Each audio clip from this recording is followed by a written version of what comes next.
출애굽기 6장 14절. 그 조상을 따라 집의 어른은 이러하니라. 이스라엘의 장자 루벤의 아들 한옥과 발루와 헤스론과 갈민이 이들은 루벤의 족장이요. 시므온의 아들 여무엘과 야민과 오핫과 야긴과 소알과 가나안 여인의 소생 사울이니 이들은 시므온의 족장이요. 레위의 아들들의 이름은 그 연치대로 이러하니 게르손과 고핫과 무라리요. 레위의 수는 137세이었으며 게르손의 아들들은 그 가족대로 림니와 시므이요. 고핫의 아들들은 아므람과 이스할과 헤브론과 우스엘이요. 고핫의 수는 133세이었으며 무라리의 아들은 마흘리와 무시니 이들은 그 연치대로 레위의 족장이요. 아므람이 그 아비의 누이 요게벳을 아내로 취하였고 그가 아론과 모세를 낳았으며 아므람의 수는 137세이었으며 이스할의 아들은 고라와 네벡과 시그리요. 우시엘의 아들은 미사엘과 엘사반과 시드리요. 아론이 암미나답의 딸 나손의 누이 엘리사바를 아내로 취하였고 그가 나답과 아비후와 엘르아살과 이다마를 낳았으며 고라의 아들은 아실과 엘가나와 아비아삽이니 이들은 고라 사람의 족장이요. 아론의 아들 엘르아살이 부데엘의 딸 중에서 아내를 취하였고 그가 비느하스를 낳았으니 이들은 레위 사람의 조상을 따라 가족의 어른들이라. 이스라엘 자손을 그 군대대로 애굽 땅에서 인도하라 하신 여호와의 명을 받은 자는 이 아론과 모세요. 애굽 왕 바로에게 이스라엘 자손을 애굽에서 내어보내라 말한 자도 이 모세와 아론이었더라. 여호와께서 애굽 땅에서 모세에게 말씀하시던 날에 여호와께서 모세에게 일러 가라사대 나는 여호와라. 내가 네게 이른 바를 너는 애굽 왕 바로에게 다 고하라. 모세가 여호와 앞에서 고하되 나는 입이 둔한 자이오니 바로가 어찌 나를 들으리이까. 7장. 여호와께서 모세에게 이르시되 볼지어다 내가 너로 바로에게 신이 되게 하였은즉 내 형 아론은 내 대언자가 되리니 내가 네게 명한 바를 너는 내 형 아론에게 말하고 그는 바로에게 말하여 그로 이스라엘 자손을 그 땅에서 보내게 할지니라. 내가 바로의 마음을 강팍해 하고 나의 표징과 나의 이적을 애굽 땅에 많이 행하리라마는 바로가 너희를 듣지 아니할 터인즉 내가 내 손을 애굽에 더하여 여러 큰 재앙을 내리고 내 군대 내 백성 이스라엘 자손을 그 땅에서 인도하여 낼지라. 내가 내 손을 애굽 위에 펴서 이스라엘 자손을 그 땅에서 인도하여 낼 때에야 애굽 사람이 나를 여호와인 줄 알리라 하시매 모세와 아론이 여호와께서 자기들에게 명하신 대로 곧 그대로 행하였더라. 그들이 바로에게 말할 때에 모세는 80세이었고 아론은 83세이었더라. 여호와께서 모세와 아론에게 일러 가라사대 바로가 너희에게 이르기를 너희는 이적을 보이라 하거든 너는 아론에게 명하기를 너의 지팡이를 가져 바로 앞에 던지라 하라. 그것이 뱀이 되리라.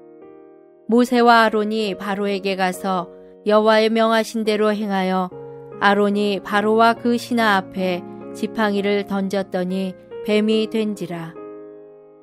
바로도 박사와 박수를 부르매 그 애굽 술객들도 그 술법으로 그와 같이 행하되 각 사람이 지팡이를 던짐에 뱀이 되었으나 아론의 지팡이가 그들의 지팡이를 삼키니라. 그러나 바로의 마음이 강팍하여 그들을 듣지 아니하니 여호와의 말씀과 같더라. 여호와께서 모세에게 이르시되 바로의 마음이 완강하여 백성 보내기를 거절하는도다. 아침에 너는 바로에게로 가라. 그가 물로 나오리니 너는 하숫가에 서서 그를 맞으며 그 뱀 되었던 지팡이를 손에 잡고 그에게 이르기를 히브리 사람의 하나님 여호와께서 나를 왕에게 보내어 이르시되 내 백성을 보내라. 그들이 광야에서 나를 섬길 것이니라 하였으나 이제까지 내가 듣지 아니하도다. 여호와가 이같이 이르노니 내가 이로 인하여 나를 여호와인 줄 알리라 하셨느니라. 볼지어다 내가 내 손에 지팡이로 하수를 치면 그것이 피로 변하고 하수의 고기가 죽고 그 물에서는 악취가 나리니 애굽 사람들이 그 물을 마시기를 싫어하리라 하라. 여호와께서 또 모세에게 이르시되 아론에게 명하기를 내 지팡이를 잡고 내 팔을 애굽의 물들과 하수들과 운하와 못과 모든 호수 위에 펴라 하라. 그것들이 피가 되리니 애굽 온 땅에와 나무 그릇에와 돌 그릇에 모두 피가 있으리라. 모세와 아론이 여호와의 명하신 대로 행하여 바로와 그 신하의 목전에서 지팡이를 들어 하수를 치니 그 물이 다 피로 변하고 하수의 고기가 죽고 그 물에서는 악취가 나니 애굽 사람들이 하숫물을 마시지 못하며 애굽 온 땅에는 피가 있으나 애굽 술객들도 자기 술법으로 그와 같이 행함으로 바로의 마음이 강팍하여 그들을 듣지 아니하니 여호와의 말씀과 같더라. 바로가 돌이켜 궁으로 들어가고 그 일에도 관념하지 아니하였고 애굽 사람들은 하숫물을 마실 수 없으므로 하숫가를 두루 파서 마실 물을 구하였더라. 여호와께서 하수를 치신 후 7일이 지나니라. 8장. 여호와께서 모세에게 이르시되 너는 바로에게 가서 그에게 이르기를 여호와의 말씀에 내 백성을 보내라. 그들이 나를 섬길 것이니라. 내가 만일 보내기를 거절하면 내가 개구리로 너의 온 지경을 칠지라. 개구리가 하수에서 무수히 생기고 올라와서 내 궁예와 내 침실에와 내 침상 위에와 내 신하의 집에와 내 백성에게와 내 화덕에와 내 떡반죽 그릇에 들어갈지며 개구리가 내게와 내 백성에게와 내 모든 신하에게 오르리라 하셨다 하라. 여호와께서 모세에게 이르시되 아론에게 명하기를 내 지팡이를 잡고 내 팔을 강들과 운하들과 모두에 펴서 개구리로 애굽 땅에 올라오게 하라 할지니라.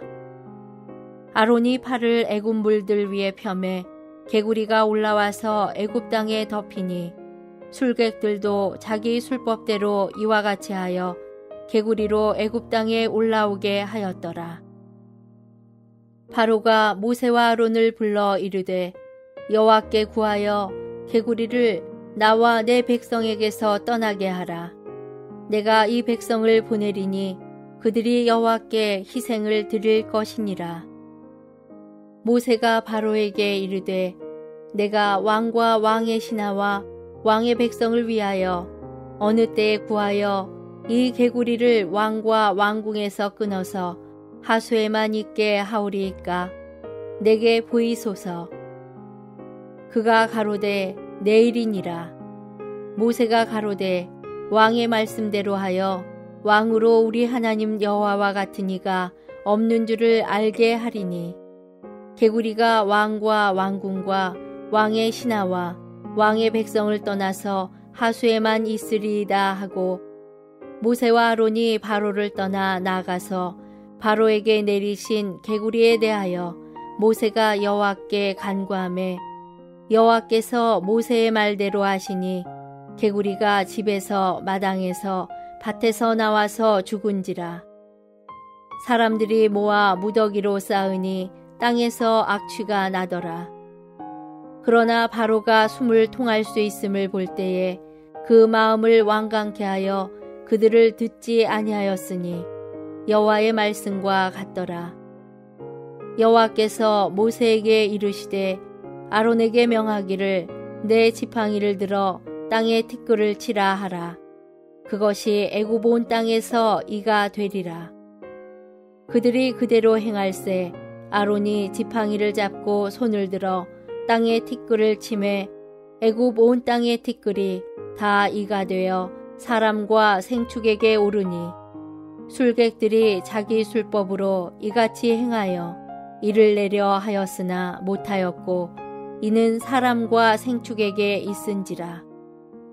술객이 바로에게 고하되 이는 하나님의 권능이니이다 하나 바로의 마음이 강팍해 되어 그들을 듣지 아니하였으니 여호와의 말씀과 같더라.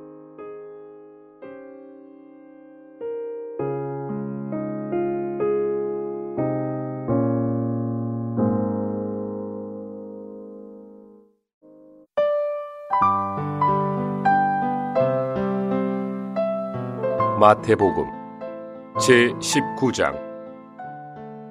예수님께서 이 말씀을 마치시고 갈릴리를 떠나시어 요단강 건너편 유대 지경으로 가시니 큰 무리가 따랐으며 거기서 예수님께서 그들을 고쳐주셨다.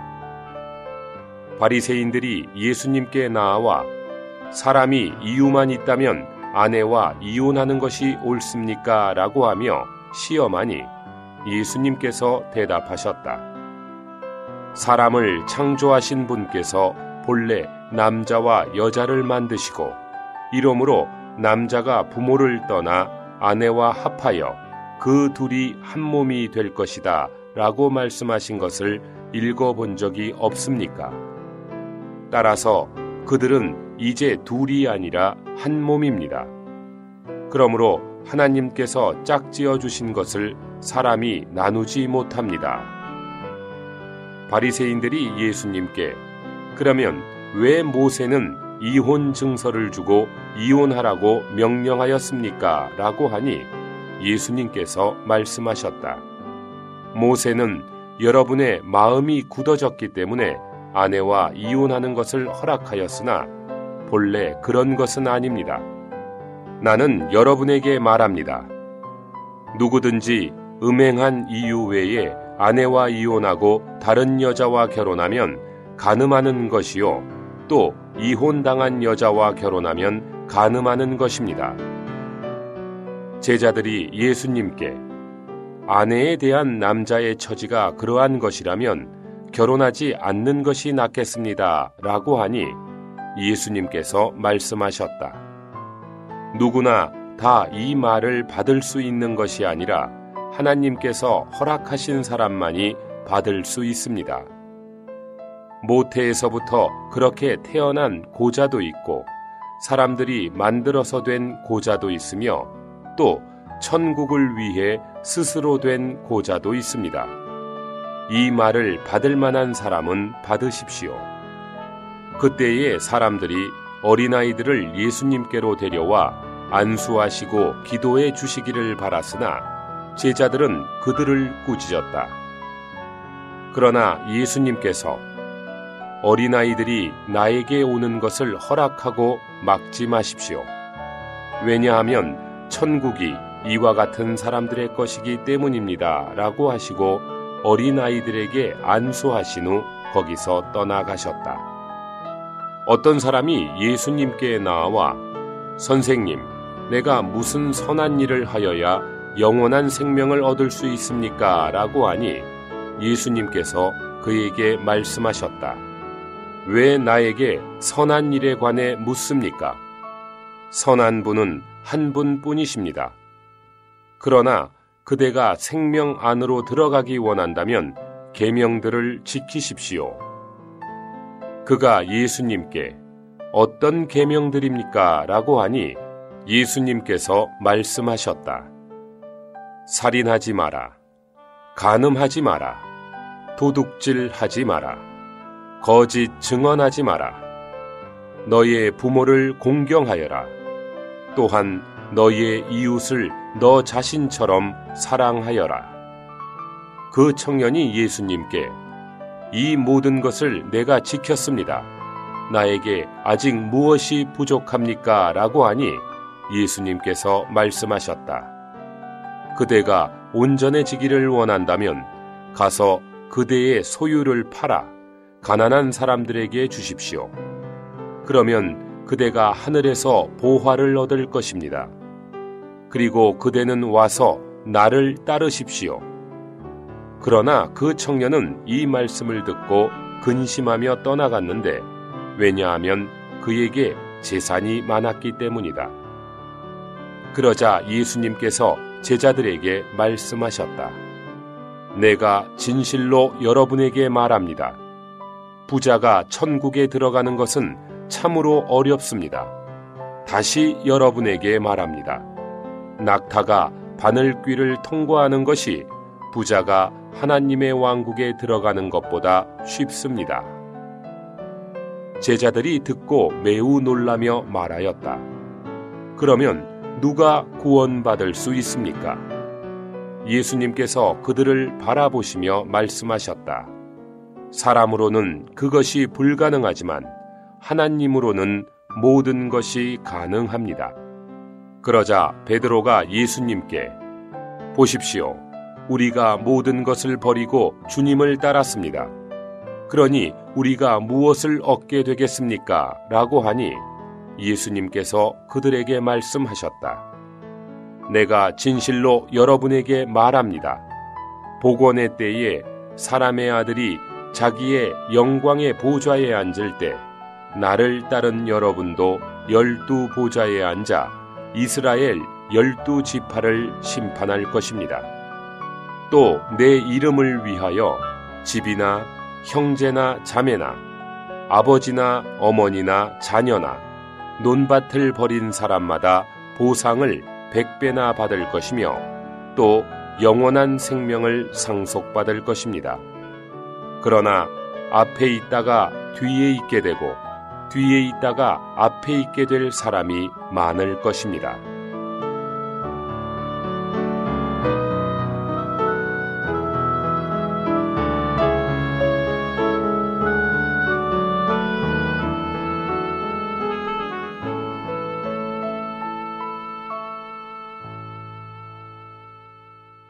(2016년) 겨울 훈련 집회 에스겔서 결정연구 첫 번째. 정상적인 그리스도인의 영적인 역사. 바람과 구름과 불과 호박금. 2주 4일 아침의 누림. 에스겔 1장 4절. 내가 보니 북쪽에서부터 폭풍과 큰 구름이 오는데 그 속에서 불이 번쩍번쩍하여 빛이 그 사방에 비치며 그 불 가운데 호박금과 같은 것이 나타나 보이고. 요한계시록 21장 23절. 그 성에는 그 성을 비춰줄 해와 달이 필요가 없습니다. 왜냐하면 하나님의 영광이 그 성을 밝게 하며 그 성의 등이 어린 양이기 때문입니다. 하나님의 의도는 단지 우리를 태워서 죄로 만드시는 것이 아닙니다. 하나님은 선한 목적을 가진 선하신 하나님이십니다. 그분께서 바람같이 우리에게 불어오시고 구름같이 우리를 덮으시며 불처럼 우리를 태우시는 목적은 무엇입니까? 이것에 대한 대답은 불에서 달아오른 호박금이 나오게 하는 것입니다. 신성한 불의 태움은 호박금을 나타내기 위한 것입니다. 호박금에 대한 히브리어 단어는 번역하기가 어렵습니다. 다비는 그의 새번역 성경에 에스겔서 1장 4절 각주에서 이 히브리어 단어에 대해 미지의 물질로서 금과 은의 혼합물로 생각할 수 있다 라고 말하였습니다. 호박금은 금과 은의 합금입니다. 금은 하나님의 본성을 상징하고 은은 구속을 상징합니다. 호박금은 다만 금이나 은만이 아니라 금과 은의 합금입니다. 오늘의 읽을 말씀. 요한계시록 22장 1절은 하나님과 어린 양의 보좌에 대해 말합니다. 보좌에 계신 분은 하나님만도 아니고 어린 양만도 아니라 어린 양 하나님, 곧 구속하시는 하나님이십니다. 창세기 1장에서 하나님은 홀로 하나님이셨지만 요한계시록 22장에서 그분은 우리의 구속하시는 하나님, 우리의 어린 양 하나님이십니다. 요한계시록 4장 3절은 보좌에 앉아 계신 분, 곧 하나님의 모양은 벽옥과 홍보석과 같았으며 라고 말합니다. 짙은 녹색인 벽옥은 생명이 풍성하신 영광의 하나님을 상징하고 홍색인 홍보석은 구속하시는 하나님을 상징합니다. 보좌에 계신 하나님의 모양이 벽옥과 홍보석 같다는 사실은 그분께서 하나님이실 뿐만 아니라 우리의 구속자이심을 보여줍니다. 요한계시록 22장 4장의 이 그림들은 에스겔서의 호박금이 무엇을 상징하는지 이해하는 데 도움을 줍니다.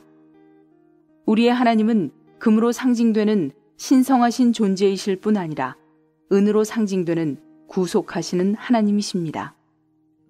그분은 더 이상 금만이 아닌 호박금, 곧 은과 섞인 금이십니다. 우리가 불어오는 바람을 체험할 때 우리는 덮는 구름을 누리고 이어서 태우고 소멸시키는 불을 통과합니다. 그 결과는 달아오른 호박금, 곧 빛나고 사랑스럽고 귀하고 유쾌한 어떤 것입니다. 호박금이신 주 예수님은 우리를 구속하셨고 우리에게 모든 것이 되시는 분이십니다. 그분은 우리의 하나님, 우리의 어린 양, 우리의 구속자, 우리의 벽옥, 우리의 홍보석이십니다. 우리의 영적인 체험을 살펴본다면 우리는 오늘날 우리 안에 내주하시는 분이 호박금으로 상징되시는 어린 양 하나님이심을 깨달을 것입니다. 이제 우리는 질그릇 안에 있는 보물과 같은 그분을 가지고 있으며 따라서 우리는 명예와 영광을 가진 백성이 되었습니다. 우리는 우리 안에 계신 그리스도가 얼마나 귀하고 존귀하신가를 살펴볼 필요가 있습니다. 우리 안에 호박금으로서 계신 그리스도는 비교할 수 없는 가치를 지닌 보물이십니다. 이 보물은 바람과 구름과 불이 가져다 준 산물입니다. 우리가 바람과 구름과 불을 통과하면 할수록 호박금이 더 우리 안으로 조성되어 우리를 삼일 하나님으로 충만하고 그분의 영광을 표현하는 백성이 되게 합니다. 빛이신 하나님께는 등이 필요하고 어린 양이 그 성의 등이십니다. 우리는 빛이신 하나님께 왜 등이 필요한지를 물어볼 필요가 있습니다. 전기를 통해 빛을 내려면 전기를 담는 전구가 필요합니다. 전구가 없다면 우리는 전기를 만질 때 감전되어 죽을 수 있습니다. 이와 같이 등이 되시는 어린 양이 없으면 하나님께서 우리 위에 빛을 비추실 때 우리 모두가 죽을 것입니다. 그러나 신성한 빛은 우리의 구속자를 통하여 비춥니다. 이 빛은 너무나 사랑스럽고 만질 수 있으며 우리는 이 빛 안에서 행하기까지 합니다. 어린 양의 구속이 없다면 하나님께서 우리 위에 빛 비추시는 것으로 인해 오히려 우리가 죽을 수 있습니다. 그러나 빛이신 하나님은 전등을 갖고 계시고 이 전등은 곧 구속자이신 어린 양입니다. 등이신 어린 양은 매우 사랑스럽고 가까이 할 수 있는 방식으로 빛을 나타내십니다.